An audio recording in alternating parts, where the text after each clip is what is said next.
নমস্কার, আশা করি আপনারা সকলে ভালো আছেন। আমরা আজ আবার মিলিত হলাম 26/3/2026 কলকাতা ফটাফটের ভাবনা চিন্তা নিয়ে। প্রথমেই বলি, এটি একটি আমার টিউটোরিয়াল মাত্র। আমার কোনো প্রকার দায়ভার নেই। আপনারা সম্পূর্ণ নিজস্ব চিন্তায়, নিজস্ব ভাবনা চিন্তায় এগোবেন। ভালো হলেও তার দায়ভার আপনাদের, খারাপ হলেও তার দায়ভার আপনাদের। আমার এটি টিউটোরিয়াল, আমার এখানে কোনো প্রকার দায়ভার নেই। আর যেখানেই ভাবনা চিন্তা মিলে যাবে সেখানেই থেমে যাবেন, সেখানেই উপকৃত হবেন। প্রথমে রেখে দিই 25/3/2026 আমরা যে ভাবনা চিন্তা দিয়েছিলাম 4 ডিজিট বাজি টু বাজি, বলেছিলাম একবার মিলে গেলেই থেমে যাবেন। সেটা চতুর্থতম বাজিতে একবার মিলেছে, ষষ্ঠতম বাজিতে মিলেছে এবং সপ্তম বাজিতে মিলেছে। এছাড়া আমাদের যেটা রোলিং ছিল 13790, সেটাও আমাদের মিলেছে।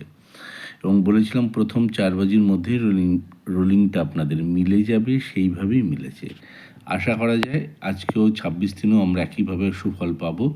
আমাদের প্রথম বাজি হচ্ছে 2750, দ্বিতীয় বাজিতে 2794, তৃতীয় বাজিতে 3827, চতুর্থতম বাজিতে 6150, পঞ্চম বাজিতে 4938, ষষ্ঠ বাজিতে 8394, সপ্তম বাজিতে 2761, অষ্টম বাজিতে 4983 এবং আমাদের যে রোলিং সংখ্যাটি আছে সেটা হচ্ছে 12480।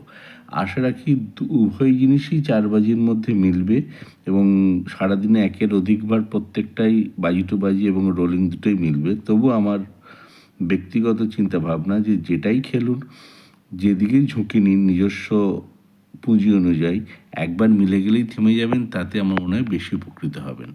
আজকে এই অবধি। আবার আগামীকাল আজকের ফলাফলের বিশ্লেষণ এবং আগামী দিনের নতুন ভাবনা চিন্তা নিয়ে আসছি। নমস্কার।